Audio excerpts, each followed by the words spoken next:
Hai sahabat semua, berjumpa lagi dengan saya Eli Mindartinian. Semoga sahabat semua selalu sehat bersama keluarga tercinta. Kali ini video saya akan mereview sebuah film berjudul Spirit Homecoming. Sebuah film yang diangkat dari kisah nyata di Korea Selatan. Seperti yang kita ketahui, penjajahan Jepang telah meninggalkan sejarah kelam untuk dunia, terutama daratan Asia. Karena luasnya daerah penjajahan Jepang yang selalu ada gadis-gadis untuk dijadikan budak seks atau Yugun Yanfu, termasuk juga dulu di Indonesia. Film ini berkisar tahun 1943. Tampak beberapa orang gadis bermain di hutan, main petak umpet gitu ya. Dan di antara gadis itu ada yang bernama Jungmin, berusia 14 tahun. Sewaktu mereka bermain, tiba-tiba ada tentara Jepang yang lewat dan melihat mereka. Lalu di sore hari Jungmin pulang. Ia bertemu dengan ayahnya di jalan. Jungmin sangat dekat dengan ayahnya dan ia merupakan anak kesayangan ayah dan ibunya. Pada malam hari, Jungmin mendengar pembicaraan orang tuanya yang merasa khawatir karena tentara Jepang sudah datang ke wilayah mereka dan mungkin akan membawa gadis-gadis di wilayah mereka. Keesokan harinya ketika Jungmin pulang dari bermain, ia melihat ada tentara Jepang yang datang ke rumahnya. Ibunya memberikan isyarat agar Jungmin segera pergi, namun Jungmin tidak menyadarinya. Lalu tentara Jepang itu mengambil Jungmin dengan alasan akan diberikan pendidikan atau sekolah yang baik. Ayah dan ibu Jungmin tidak bisa berbuat apa-apa, mereka hanya bisa menangis. Saat di perjalanan dalam kereta, banyak sekali gadis-gadis seusia Jungmin, bukan hanya Jungmin sendiri. Dan Jungmin mendapatkan seorang teman, salah satunya bernama Yonghae. Ternyata kereta itu menuju Cina. Sesampainya di Cina, mereka dibawa lagi ke tempat tujuan markas tentara Jepang di Cina. Di markas tentara Jepang itu mereka ditanyakan satu persatu tentang umur mereka. Ada yang 15, 16, 17 dan Jungmin yang paling muda berusia 14 tahun. Jungmin segera diambil, diperiksa apakah ia mempunyai penyakit dan dimandikan. Lalu ia ditinggalkan di sebuah kamar. Ternyata Jungmin dihadiahkan untuk seorang petinggi atau pejabat dari tentara Jepang itu. Petinggi tentara Jepang itu sangat gembira, sedangkan Jungmin merasa sangat tersiksa. Tentu saja Jungmin menolak, tetapi ia mendapatkan perlakuan kasar, disiksa dan diperkosa secara brutal oleh petinggi tentara Jepang tersebut. Bukan hanya Jungmin, tetapi teman-teman gadisnya yang lain juga mendapatkan perlakuan yang sama. Mereka harus melayani tentara-tentara Jepang yang ada di sana. Mau tidak mau mereka harus menerima nasibnya yang sangat menyedihkan itu. Dan sering juga tentara Jepang mendapatkan serangan dari tentara-tentara Cina. Namun tentara Jepang selalu menang. Mungkin karena banyaknya jumlah tentara Jepang, buat tentara Cina menjadi kalah.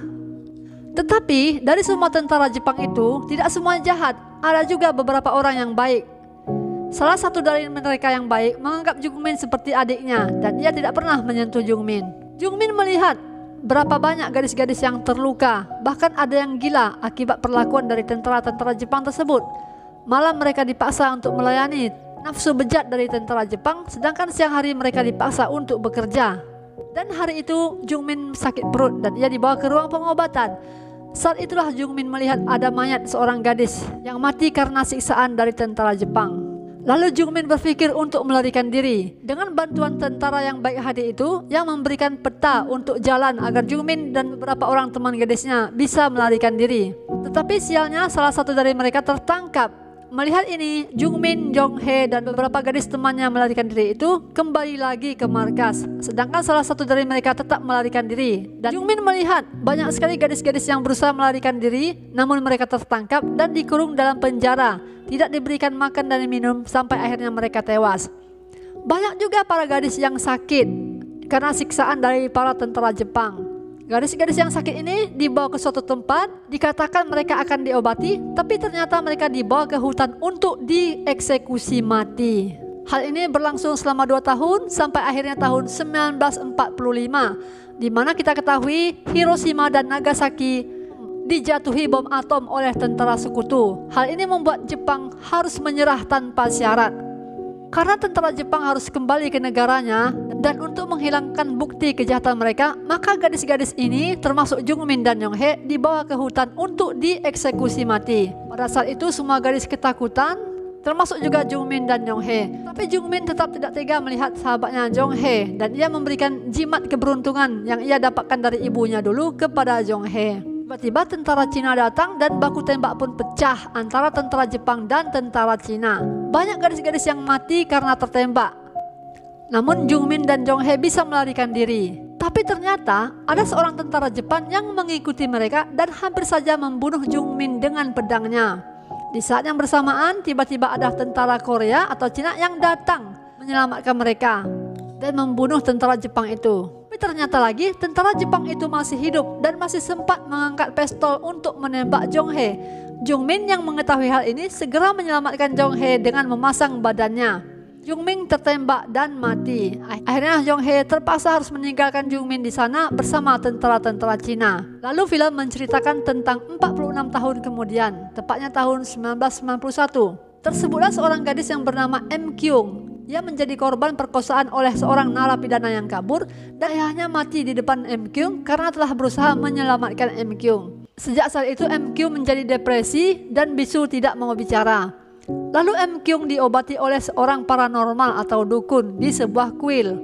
M. Kyung mulai pulih dan ia pun menjadi asisten dari paranormal tersebut. Kuil ini sering mengadakan ritual untuk mendoakan roh dan pemanggilan roh-roh yang tersesat. Suatu hari M. Kyung melihat jimat di toko seorang nenek tua.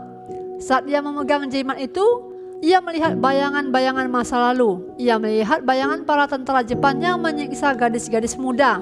Lalu M. Kyung bertanya kepada nenek tua yang ternyata adalah Jonghae tentang jimat tersebut. Nenek tua atau Jonghae menceritakan tentang jimat itu yang ia dapatkan dari Jungmin, sahabatnya dahulu. Lalu dengan bantuan M. Kyung, Jonghae bisa bertemu lagi dengan Jungmin melalui tubuh M. Kyung. Jonghae merasa sedih sekaligus senang ia bisa bertemu lagi dengan sahabatnya itu dan ia menyesali mengapa dulu harus meninggalkan Jungmin sendirian. Selanjutnya M. Kyung dan ibu angkatnya yang merupakan dukun atau paranormal mengadakan ritual pengambilan roh penasaran termasuk roh Jungmin yang tertidur sendirian di tempat ia tertembak mati dulu. Dan M. Kyung pun berkata, "Bangunlah, ini saatnya untuk pulang." Di akhir cerita tampak Jungmin yang berjalan pulang ke rumahnya. Ia disambut oleh ayah ibunya dan mereka duduk makan bersama dengan bahagia. Tapi tentu saja ini sudah di alam lain ya, sudah bukan di alam dunia lagi. Nah teman-teman semua, demikianlah review film Spirit Homecoming dari saya. Semoga kalian semua terhibur.